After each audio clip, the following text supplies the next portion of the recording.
বঙাইগাঁৱৰ অভয়াপুৰীত জুবিনক চৰম অপমান বিজেপিৰ জুবিন জংকীৰ ছবি ঢাকি আৰিলে দলৰ নিৰ্বাচনী বেনাৰ আৰু অভয়াপুৰীৰ দেওহাটীত এই কাণ্ড কৰিছে বিজেপি কৰ্মীয়ে। আমি দৃশ্যাংশ মুহূৰ্তত আপোনালোকক দেখুৱাই আছো। বঙাইগাঁৱৰ অভয়াপুৰীত জুবিন গাৰ্গক চৰম অপমান বিজেপি কৰ্মীৰ আৰু এনেদৰে নিৰ্বাচনী পোষ্টাৰিং কৰা পৰিলক্ষিত হৈছে। জুবিন আৰু জংকীৰ ফটো ঢাকি পোষ্টাৰিং কৰিছে বিজেপি কৰ্মীয়ে।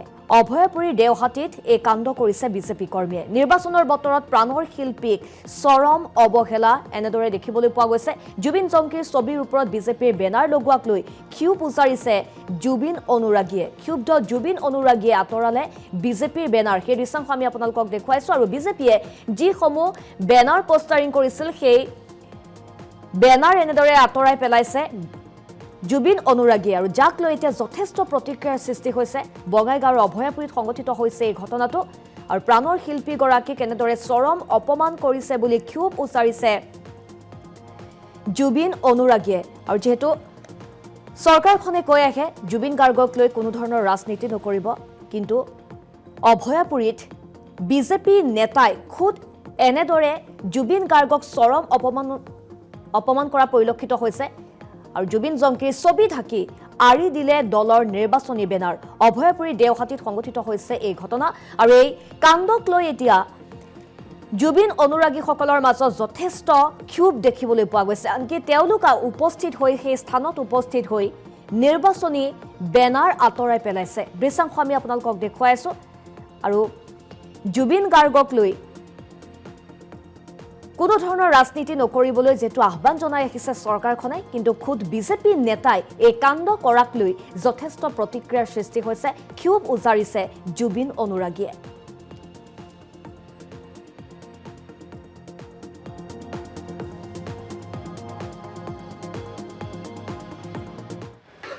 প্ৰাণৰ শিল্পী জুবিনদাৰ যেতিয়া মহাপ্ৰয়াণ ঘটিছিল, মহাপ্ৰয়াণৰ সময়ত আমাৰ এই দেওহাটী অঞ্চলৰ যুৱক যুৱতীসকলে মিলি জুবিনদাক ভাল পোৱা একাংশ জুবিন প্ৰেমী ৰাইজে ইয়াত খুব ধুনীয়া জুবিনদা আৰু জংকী বৰঠাকুৰৰ এখন প্ৰতিছবি আঁকিছিলে। কিন্তু দুৰ্ভাগ্যজনক কথা, কাণ্ডজ্ঞানহীন কথা এটা, বিজেপিৰ কোনোবা সমৰ্থকে ইয়াত সন্ত্ৰাসমুক্ত অসমৰ এখন পোষ্টাৰ লগাইছে। বিজেপিৰ আচলতে এডভাৰটাইজমেণ্ট এখন লগাইছে, যিখন এডভাৰটাইজমেণ্ট আচলতে জুবিনদাৰ ফটোত আচলতে লগাই দিয়া হৈছে। এই কাৰ্যৰ দ্বাৰা এটা কথা স্পষ্ট যে সেই দলটোৱে জুবিনদাক ভাল নাপায়। জুবিনদাৰ ইমান ধুনীয়া ফটো আঁকিছিলে তেওঁৰ ভাল পোৱা মানুহসকলে, তেওঁৰ শুভাকাংক্ষীসকলে, আৰু সেই ফটোখনৰ ওপৰতে এতিয়া তেনেকুৱা ধৰণৰ এখন পোষ্টাৰ লাগে দিছে তেওঁলোকৰ আপোনাৰ নিৰ্বাচনী এখন পোষ্টাৰ।